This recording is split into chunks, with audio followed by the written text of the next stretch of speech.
உறைந்தேன் உன்னால், மணலில் வரைந்தேன் உன்னால், கடலில் கரைந்தேன் உன்னாலே,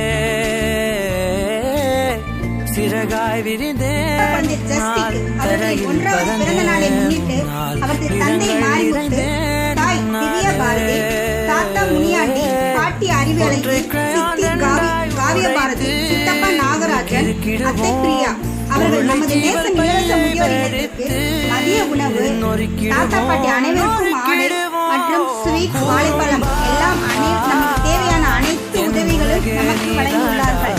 அவர்கள் குடும்ப உறுப்பினர்கள் அனைவரும் அந்த செல்ல குழந்தை வாழ்வில் எல்லா வளங்களும் செல்வங்களும் பெற்று இறைவனின் ஆசையும் பெற்று நலமுடன் வாழ எல்லாம் வல்ல இறைவனை பிரார்த்தனை செய்வோம். வாழ்க வளம்.